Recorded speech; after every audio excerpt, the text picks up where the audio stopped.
From the gridiron to the airwaves, it's time for the Martin Houston Show with Martin and Xavier.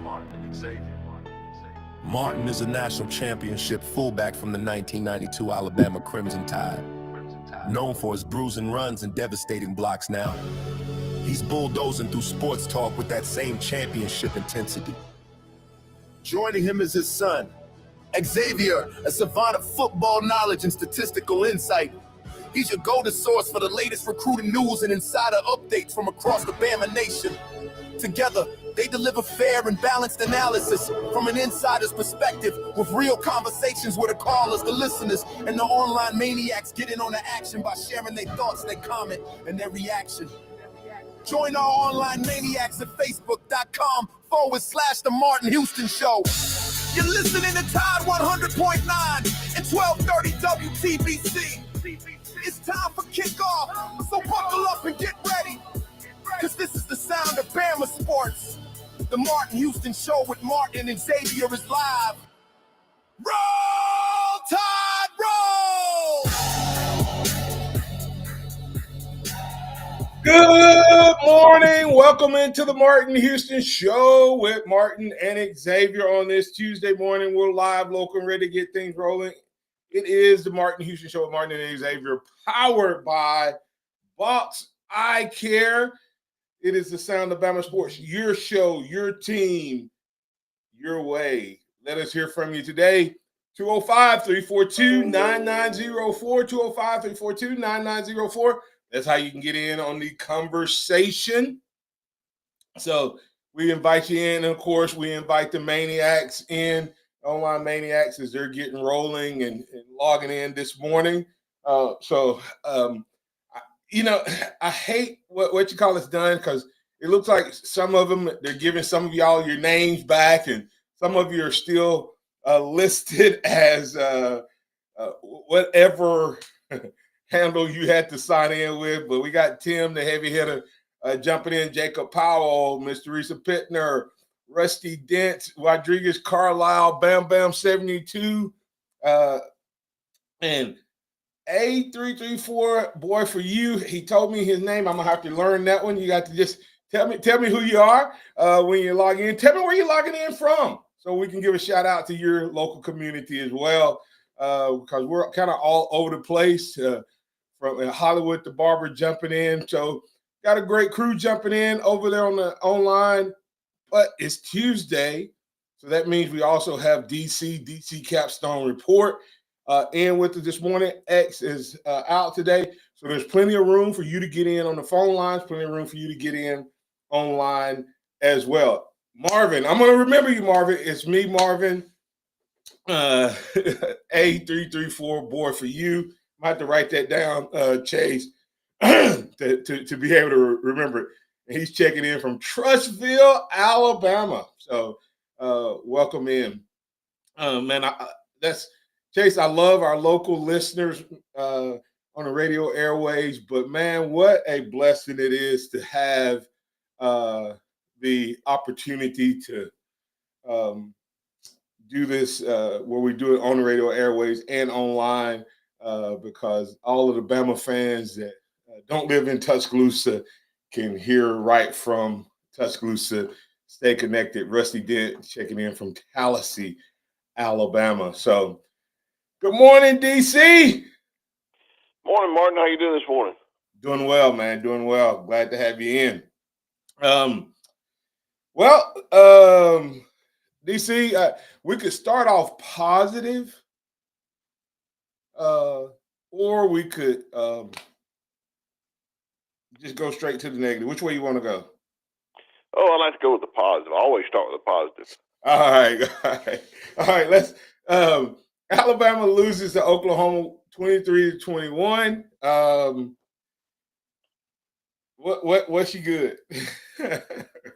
Oh, I think defense was good. I was very impressed with our defensive performance. We just when you look at it overall, we beat what was considered to be the best defense in every category. We held them to 3 points when we needed to. We had some great individual efforts. There was only a couple of plays on defense that I'd like to have back. I'd definitely like to have back that Justin Jefferson interception. I think it would have been a pick six that would have turned the whole tide if we could have got that one play. But there was some great individual performances on defense, and I thought we have shown marked improvement over the years since the first game. And so I don't think it was the defense that lost us this game. Oh, absolutely. DC, you mentioned that Justin Jefferson pick, and that was an obvious pick that at least we stopped the drive, right? And I think they Right. got points on that drive. That's the one that they got the touchdown on, if I'm not mistaken. Right. But there's a play where you don't fault him, and I don't even remember who was behind him. But when Tim Keenan knocks that ball down, Yeah. that was a pick. That you talking about a pick six? That I can't. I didn't even go back and look and see who it was behind him. But Alabama had a DB breaking on the ball on the sideline. Yeah.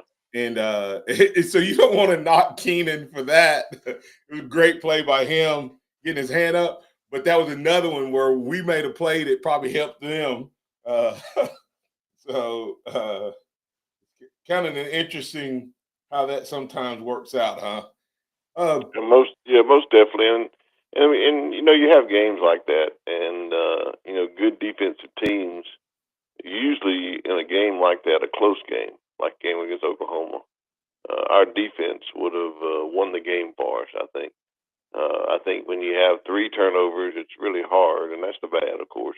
When you have 3 turnovers, it's really hard to come back from that. And I think you can say all you want to about the defense, but it is the side of the team, the part of the team that has improved the most since the first game. And you got to give credit where credit is due. I think it starts with Kane Womack and what he's trying to do and what he's trying to get his players to do and how he's motivating them to execute. So I think that was a good part of the game.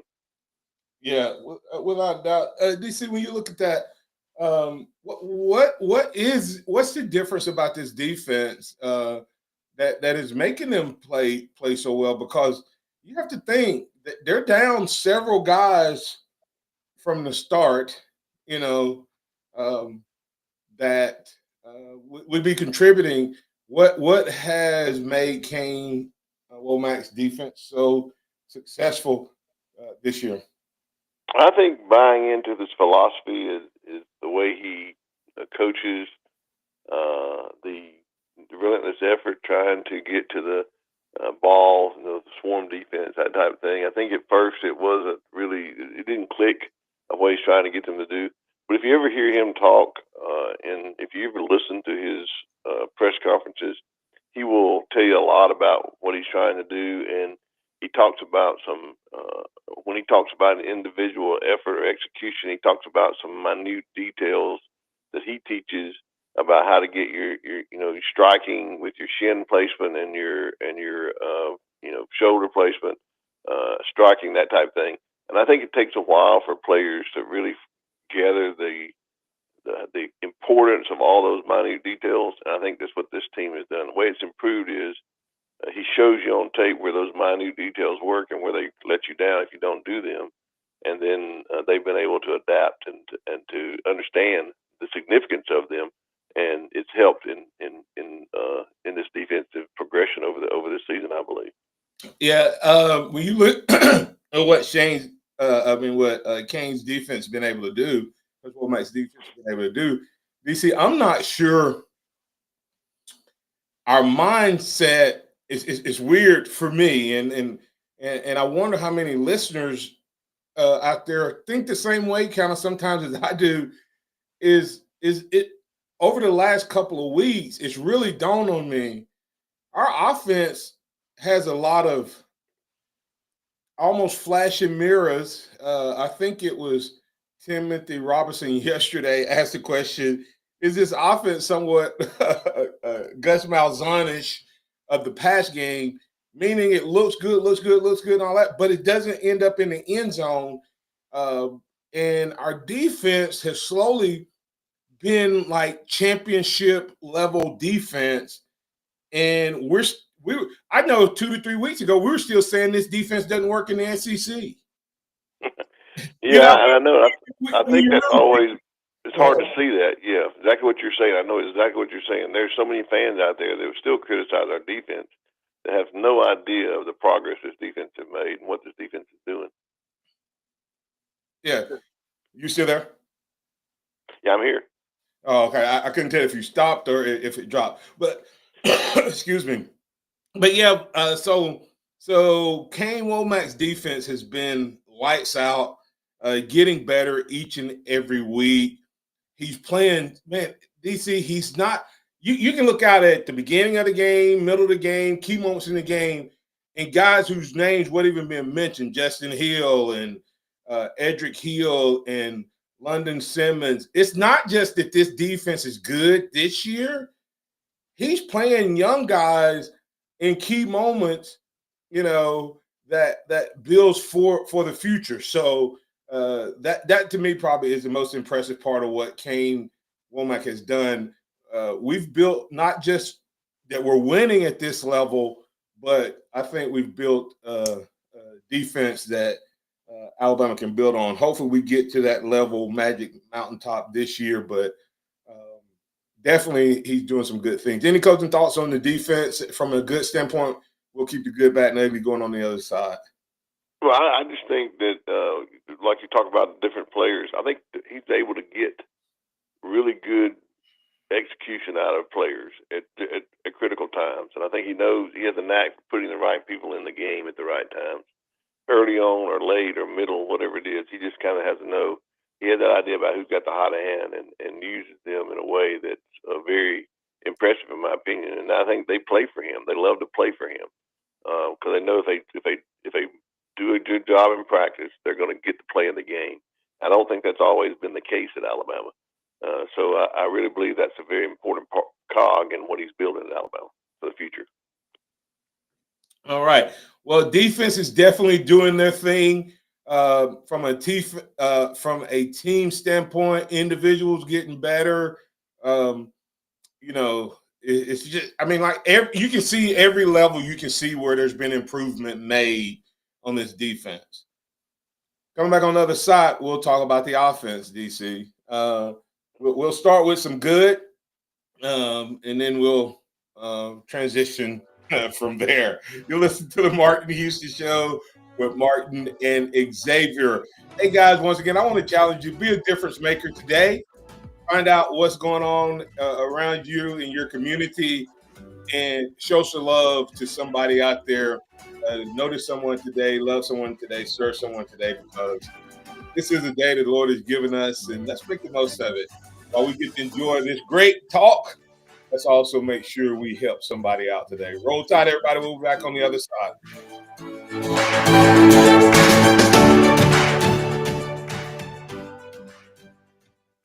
Tide 100.9 traffic.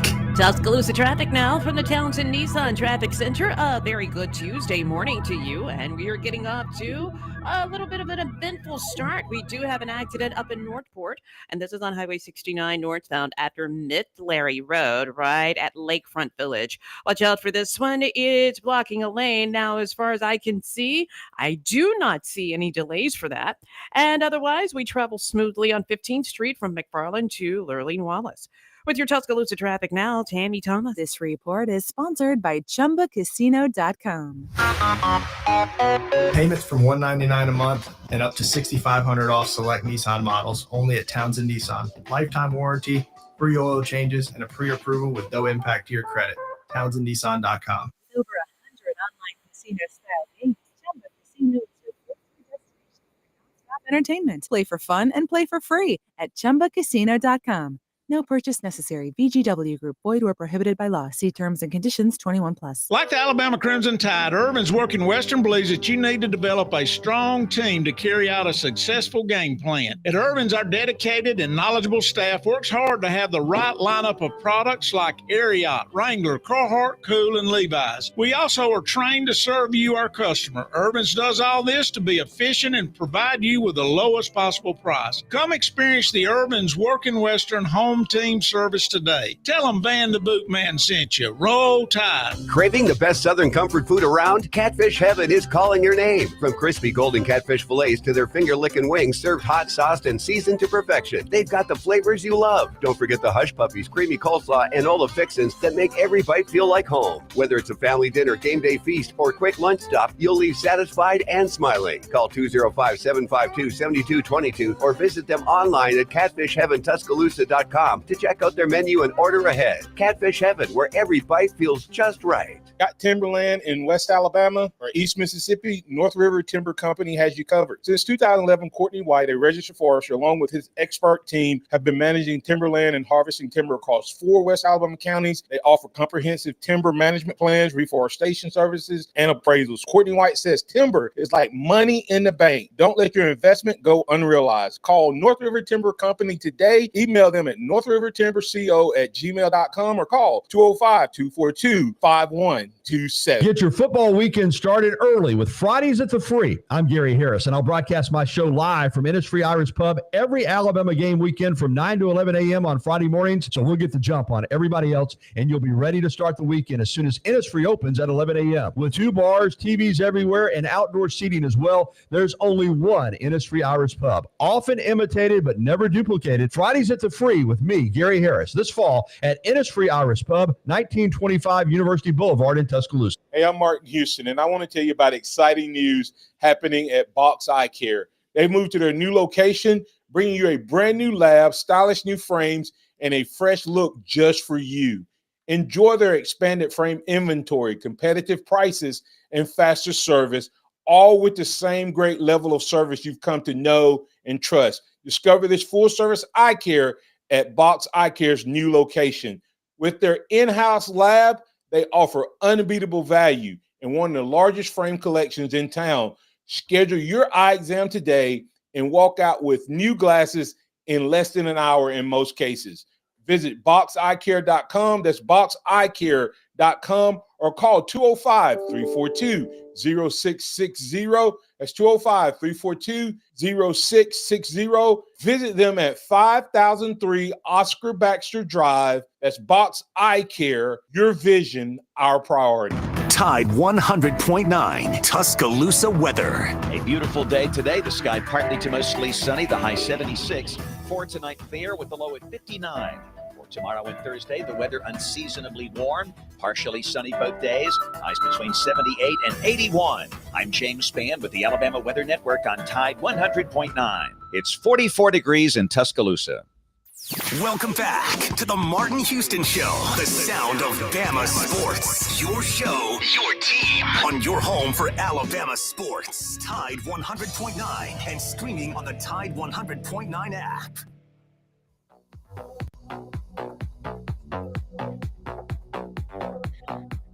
Welcome back into the Martin Houston Show with Martin and Xavier. I want to remind you to go check out our great sponsors.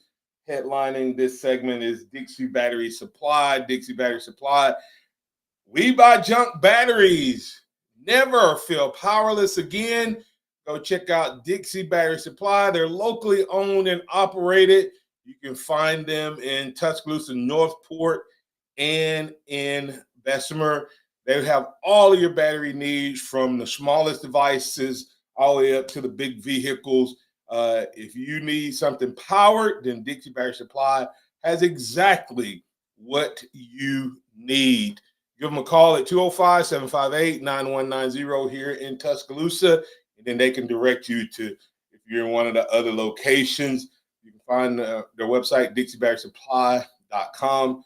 That's Dixie Battery Supply, powering your devices and also helping to power the Martin Houston Show with Martin and Xavier. We have DC Capstone Report on with us this morning. DC, we got some comments that we're going to get to from the Maniacs. We have a little Maniac moment here in a little bit, powered by Empowerment Leadership and People Solutions. But before we do that, DC, any closing thoughts on the defense before we transition to the offense? Well, I mean, I just think that I don't think the defense is getting the credit they deserve from a lot of folks, a lot of fans. I mean, even going into this Oklahoma game, it's all about the Oklahoma defense. You got the Alabama defense that outperformed them in statistics in the SEC game. So I just think that they found the radar, and a part of that is they've just gradually, slowly gotten better each and every game. And so I just think that they're talking about it this morning. We ought to give them the credit they deserve. Yeah, Samuel Pittner said defense has evolved into our strong suit. Offense has just got to score TDs. I think we'll be fine. Actually, Saturday, offense didn't even have to score a touchdown. They just needed to hold on to the ball. Yeah.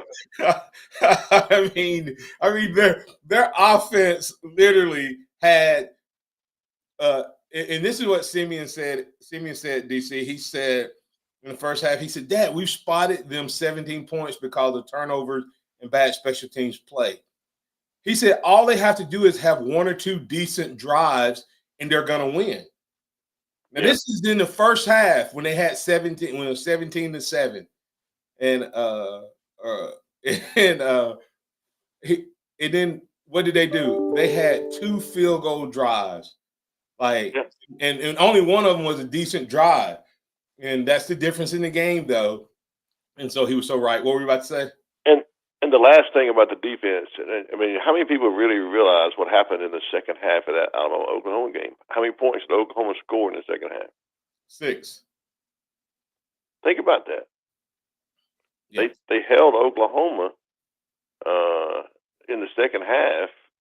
All we had to do was just execute one drive, and we would have won the ball game. Just one drive in two quarters, and we would have won the ball game.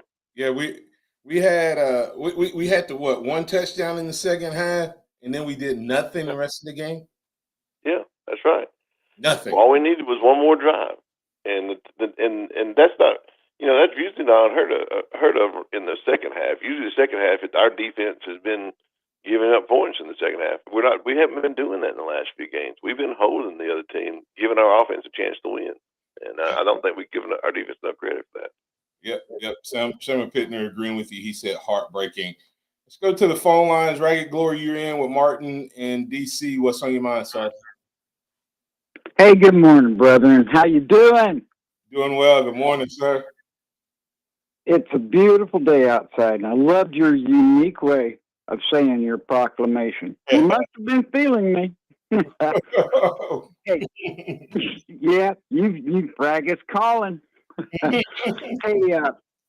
I just want to give you guys my feedback after listening to many of the callers on most of the shows every day. I am not going to let Ty go down taking the blame for his performance. I'm going to put this on the coaches. The Oklahoma game was not a game for you to play chess and put different pieces in different places, because it turned around the devil fooled with the best laid plans. I think we should have stuck with the players in the places that they play and continue on doing what we do. Because of our mistakes and our strategy, turned around and killed us. That's all I can say, because good about it, the run game did improve. However, Ty Simpson was under pressure so many times. We were getting beat on the right side. And I feel that it's time to retune. Let's go back to what we do, and bring it. Yes. In the first half, I don't know what the number was in the second half. In the first half, he was pressured 8 times. He was 5 for 8 on those pressures. So even though he got sacked 4 times, one of them was a complete bust. One of them was on Ty because he stepped into the blitz. Correct. If a blitz comes up the middle, the quarterback has to bail backwards or to his left or right. And he couldn't go to his right on the play I'm talking about that Daniel Hill hit the guy. And to everybody, it looks like Daniel just whiffed. But Ty went to his left and stepped forward on that block. Now, I'm of the same mindset, and I'll let DC respond to you as well. I caught myself yesterday saying some stuff, and I do. There's one problem with this offense. It's not production. It's not getting yards. It's not scoring when we get to the red zone. There's something about this offense between the 50 and the 25-yard line. Something. And part of that may be because if we get to the red zone, we're scoring. Now, we may use downs to do it. But this team moves the ball because we had 400 and something yards Saturday against the top against one of the top defenses in the nation. We had 400 some yards, but we had how many points? 21 points. And you can go back and look at all our stats. And I said this, DC, and I'll get you to respond. I said this yesterday. Let me go old school. Coach Stallings used to say the following: if you don't let teams have big plays and you make them drive 80 yards, that's why he would punt the ball all the time. Anytime he thought he could punt the ball and make a team have to go 80 or more yards, he knew his defense was going to stop them 99% of the time. Because he said, think about it. He used to tell us, he said, how many 80-plus yard drives does a team have over the course of an entire year?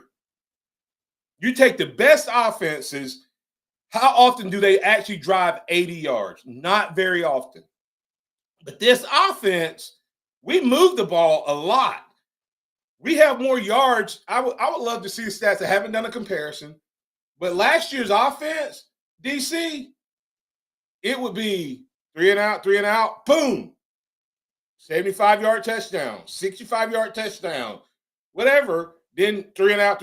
But they were getting to the end zone more than this offense. And ultimately, offense is about scoring points, not racking up stats.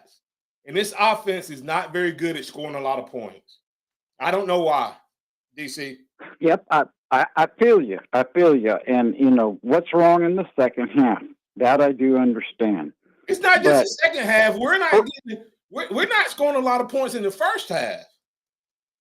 Our defense is keeping us close in the first half. Our defense is wonderful. I'm telling you, we really did take care of Oklahoma. We just messed up. Wrong players where we should have had our standard players, because I guarantee you the turnovers would have been minimalized. We gave up 17 points because of short field. Well, 2 short fields and a pick six. So, you know what? It's again, I just say, let's stick with what we got, what we've been doing, and move forward. I agree. Thanks, Dragon Glory. Thank you. Hey, DC, comment on what I was saying, and then I got a couple other questions to ask you about this offense. Well, I understand exactly what you're saying and what is lacking, what is missing, and I think it's a combination of play calling and execution. I think it's a combination of that between the 50 and 25. And the reason I say that is I think that they have a bank of plays that everyone is confident in when they get in the red zone, that they're going to be able to score from any down. I really believe that. I really believe they have that much confidence. But I believe there's something missing in the play calling in the other areas. I don't know what it is. I can't put my finger on it. I'm not sure what the situation is. Listen to this, DC. UL Monroe, Wisconsin, Vanderbilt, and Tennessee. That's the only time we crossed the 30 mark. In Tennessee, We got 30 on the offensive side of the ball, and that was the worst defense. Tennessee is known for having one of the worst defenses in the SEC. Vanderbilt, we got 30. Wisconsin, worst team we played outside of Florida State.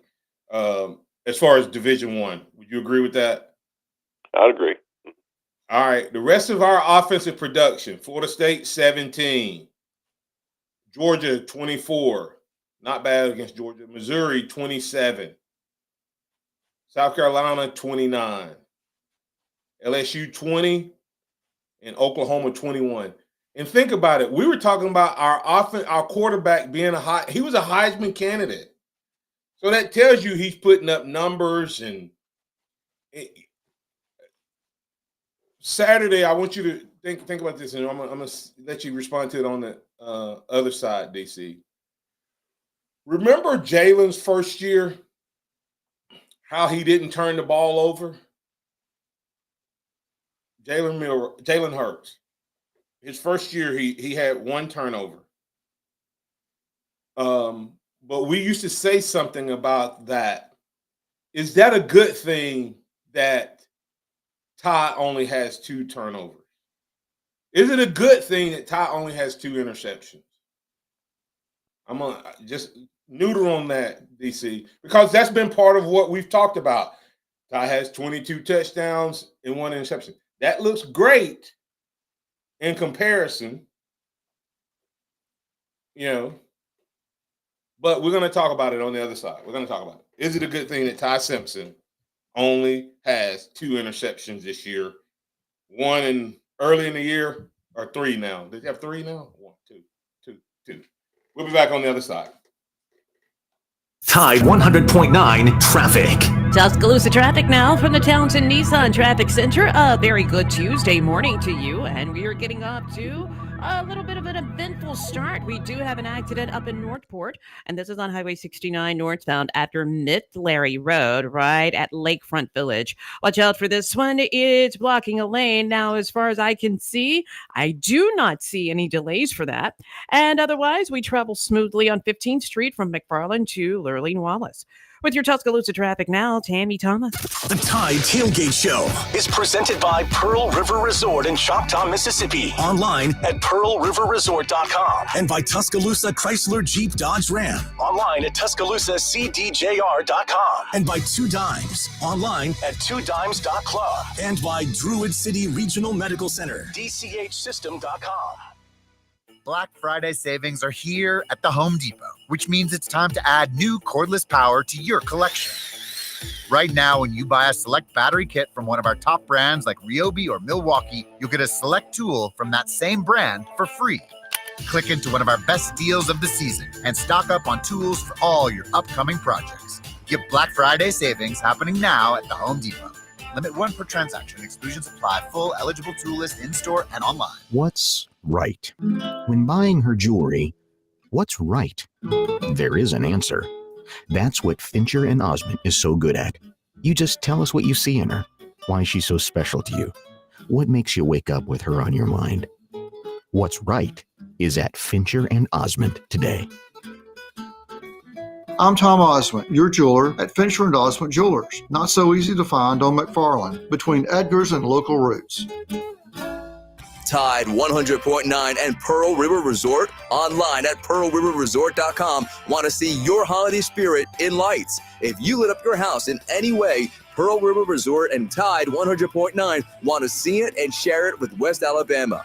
All submissions will be qualified to win $500. So when your house is lit up, go outside, snap a pic, and send it to us through the Tide 100.9 app. And let's light up West Alabama this Christmas. Childhood cancer is devastating, but childhood cancer is beatable with St. Jude.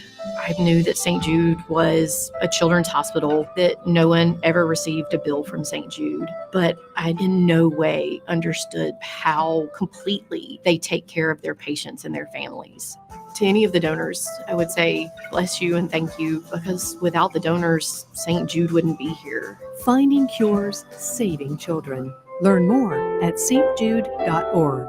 Chow's Country Buffet in Tuscaloosa, where country favorites meet an Asian twist. Enjoy all-you-can-eat whole fried catfish, pot roast, fried chicken, and more served all day, plus crab claws every night for dinner. From seafood to country classics to Chinese favorites, you'll leave full and satisfied every time, all for one simple price. Want it to go? They've got takeout too. Call 205-399-2024 or visit Chow's Country Buffet in Tuscaloosa, because filling your stomach shouldn't empty your wallet. It's time for the Martin Houston Show. With the same hard-hitting, no-nonsense approach in which he played the game, Martin will take you inside the locker room, down on the field, and across the goal line with his in-depth analysis.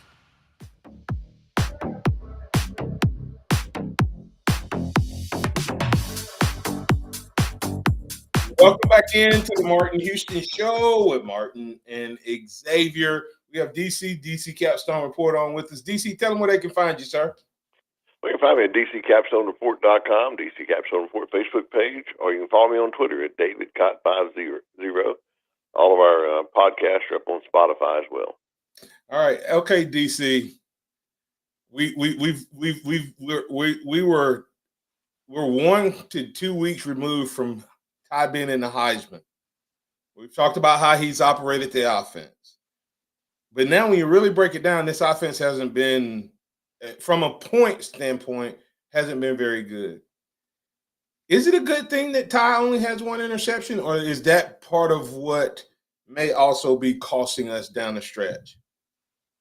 Well, I think it's a good thing if you're looking at stats. It may be what's cost us down the stretch if you start looking at the reason why he's getting sacked so many times and the reason why he's not getting the ball out. I think not getting the ball out in a hurry is a flaw that he has. Not getting the ball out to the right receiver is a flaw he has. I think sometimes that is to keep from making a mistake, to try to not throw an interception. And I mean, some of the greatest quarterbacks of all time had high interception rates because they tried to get the ball out and thread the ball and get in tight spots and that sort of thing, which moves the needle on the offense more and more. If you do that, if you hold on to the ball too long, then the routes that the receivers are running is not going to be the best for completing the pass. So you hold on to it too long, you can't complete the pass. You hold on too long, you get a sack, or you you've ruined the route yourself as a quarterback. So I think you have to look at it both ways. And I think he's been criticized, or he's been critiqued by his own coaches several times about he's getting sacked a lot, but it's not all on the offensive line because he's not getting the ball out fast enough. And I think that's one reason that you're talking about this stat. It's not just the offensive line and getting sacked. It's not throwing it to guys who are wide open because to guys who are open, or throwing guys open as much. And I think he's holding the ball. I think that part of the reason we've had 1 or 2 interceptions is because he hasn't taken enough chances. And to win in the national championship, and I don't know that Ohio State's quarterback has done it either, but he hasn't had to, right? So I know the Indiana quarterback has, and so a couple of questions. What's missing was a question I asked. So just hit the Maniac Moments powered by Empowerment Leadership and People Solutions. These are just comments that the Maniacs make, DC, while we're on the air, and I'll let you comment. Bam 72 says, what's missing is a running game. If we had the ability to have an effective running game, it would open up so much for the offense. Your comment. Well, I think our running game was better in the Oklahoma game than it has been all year. Yep. And I don't think it helped in that game as much. I understand what he's saying, but I think everybody says that, but that's not really what's going on. There's a lot that goes into the running game, and in this, I have heard so many people fault our offensive line for sacks and for not opening holes. But if you look at the tape against Oklahoma, there were holes big enough for me and you together to run through in that defense, in that great defense. Yet our backs didn't execute it well. I'm just being honest. Our backs did not. DC, I'm going to have to separate. I think Hill missed one, I think Jam missed all the rest. And I would agree with you.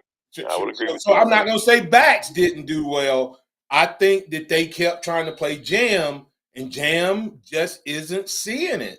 And I think if you give those 9 carries to Hill, he has over 100 yards Saturday.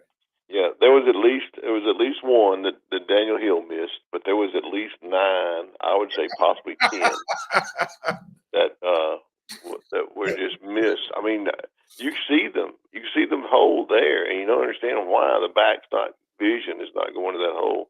Yeah, and I think our Ryan Grubb mentioned it when someone said, "What do you think about the offensive line?" He said, and he laughed. He said, "Well, they played pretty well. I mean, there were holes there to run through. We just didn't run through them." Right. So O-line is playing better.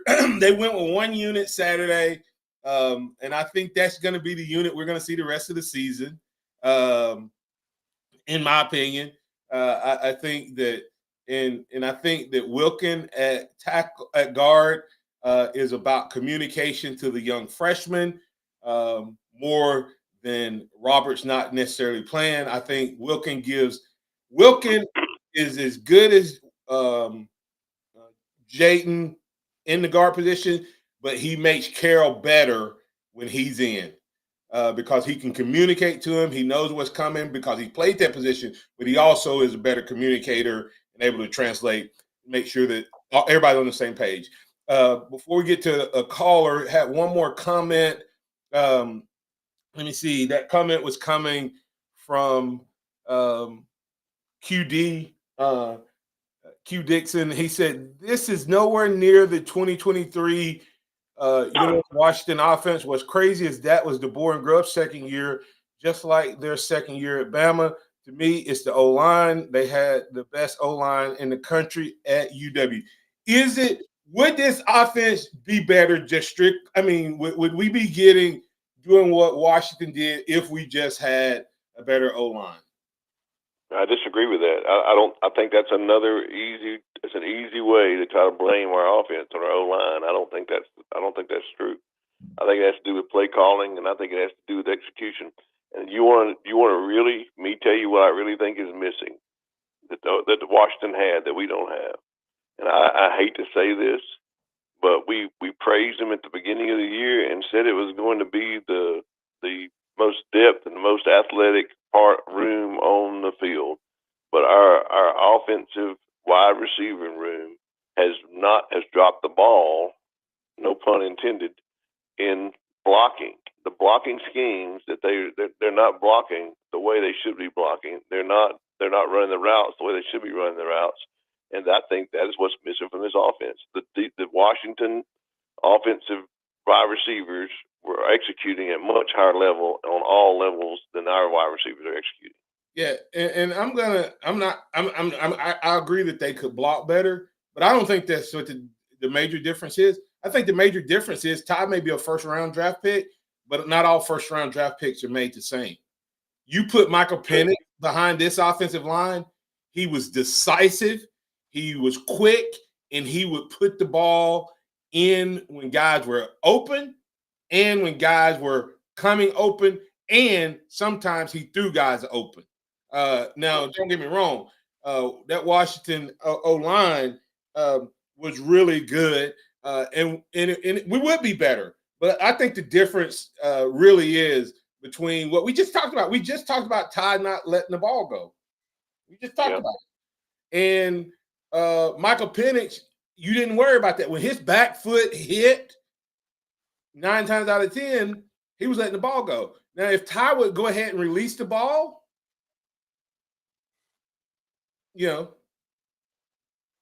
And Coach DeBoer said it several times, and Coach Grubb has said it several times, so we're not the only ones seeing this. They said it, Ty's got to let it fly. And what they're saying is he's not responsive enough on getting the ball out of the pocket fast enough. Yeah. And I'm gonna address. Bam Bam had a comment, but I'm gonna come back and get that on the other side. William from Pennsylvania. I still think our wide receivers aren't blocking the way they should. I just don't see it. Yeah. But I don't know that we won't get out there enough. But this past game we did run on the edge a little bit, and the wide receiver blocking was exposed. William from Pennsylvania, you're in with Martin in D.C. What's on your mind? Hey, good morning, gentlemen. How you doing? Doing good. So good. So I disagree with the wide receivers. There's multiple times where you can see Ty's picking the wrong guy in the progression. There's guys that are open. Almost all of his bad choices. The point I want to make is there's a real good reason why we don't see Ryan Grubb in the talks for all these head coaching jobs in the SEC. And this play calling is terrible. I've never seen Daniel Hill run the ball 3 times in a row. They refuse to run the ball 3 times in a row. And they refuse to leave a guy in who's hot. And that's what we've been talking about. Yes. Daniel Hill gets a couple of good runs. He goes forward. He takes the defenders forward, and they take him out and they put Jam in. And Jam can't find a hole. At some point, you got to say, we've got all the horses. We don't have the play calling. William, I told you, I said I was going to address Bam Bam afterwards. I have to address it now. Let's just combine breaks, Chase. Bam Bam said, sorry, but 80 yards rushing is not running the ball better. Yeah, we had moments when it looked better, but Bama can't and hasn't imposed their will in the running game when needed. Actually, the run game in the fourth quarter, about 3 or 4 times when we've had to run the ball, Georgia, Missouri, every game where we had to run the ball in the fourth quarter, we've been able to run it because he called it. Like William said, he would call running plays 3 times in a row with the same guy. In the regular scheme, they don't do it. The question I have is hot hand. Running backs need carries. Bam Bam, and I'm just addressing Bam Bam, but I'm making Williams' point. We would Daniel Hill would be running the ball, and he had 15 carries for 60 yards. That is good that's good running. The problem is if you play Herschel Walker, you play guys like that, their first 10, 15, go back and look at how many yards Derrick Henry had on average on his first 15 carries. Probably about 60 to 65. It would be carries 16 to 25, and Derrick Henry would kill you. We don't get there. So would Mark Ingram. Hey, listen, all running backs are like that as a whole. They need more touches. So would Martin Houston. DC, respond. I'm sorry. William, thank you for your insight. That was perfect. I agree with William 100% on the Daniel Hill situation. I've said it earlier. We don't run the people who has a vision and who can hit the holes. And I disagree with Bam Bam. There's no way that we can't say that 80 yards is a better running game. Way we've been anemic in running the ball earlier, but it's because of the people that's running the ball. And I think it's time to give Daniel Hill the opportunity to run the ball and give it to him more than once. Give it to him 2 or 3 times in a row. Yep. Thank you. Thanks, William. That was great insight, man.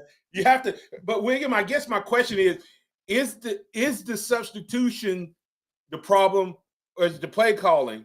Because the running back coach, I'm assuming, is the one who subs out. And if Womack can play all the defensive players he plays and the young guys he played, why is it that Raleigh was good enough when Jam was out and was productive and not good enough to get a single rep when Jam comes back? Yeah, and why can't AK Deer get some carries? Well, they were trying to redshirt him, but now that's passed. I don't even know that AK. I don't know how good AK is. I'm not one that says AK Deer is ready because I saw him against UL Monroe. We don't know how good he is. We haven't seen him play, Martin. That's why we don't know. But let him play. Let's see how good he is. The problem is he's 5th on the depth chart. That's why he doesn't. I understand. And you don't want to burn a red shirt of him. Now, I thought he may play Saturday because I was told that the postseason doesn't count. I'm not sure if that. I need to verify that because I heard that Auburn's going to actually play their freshman quarterback, some this week because he can't lose red shirt because they're not going to make a bowl game. right? But I don't know if that's true or not. Xavier said it. I'll verify it at some point. But here's my point, DC. You sub out the running back when Hill is going well. We don't keep pushing it. And I've heard people say we don't have a run game. We don't have a run game. Well, part of it is you remember Florida and Steve Spurrier? His passing game opened up the run game. Let's go with that philosophy. We just not. And when the run game got going with Spurrier, no matter how much he passed it, when the run game got going, Spurrier would go with the run game. That's right. So most definitely. Yeah. So a couple other maniac moments. Let me get to them. DC. Oh man. Bam Bam 72 says it seems we went away from Cuevas the second half as well, especially that last drive. He was open over the middle all game, and we didn't go to him when we needed. I would say him and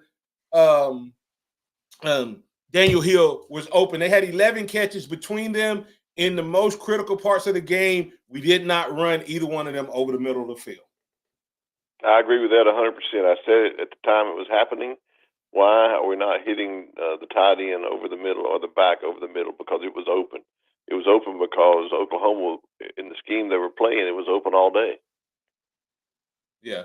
QD said Ty has regressed and the O-line is average. Thoughts? I think Ty has regressed. I don't think he's improved. If you're talking about the offensive line, I think the offensive line is better than it was at the beginning of the season. So I would call them a good offensive line, not a great offensive line. All right. Bam Bam said when it's 4th and 2 and you have to rely on a gimmick reverse with Brooks, then yeah, that's a problem. If you can't line up with a 240-pound running back and get 2 yards between the tackle, that's an issue. Is that an issue, or do you run something different? Is it the way the calls are played? I mean, plays are called, or is it the effectiveness of the line? 2 yards is not easy I think in today's game, but yeah, I don't think that was an issue. That's not an issue for that one play. I think that's a bad analogy on that play. I think it's an issue where you can't get 2 yards for sure. But on that play, I think we had ran up the middle, and that's where they were expecting us to run, and that's why he called the misdirection play.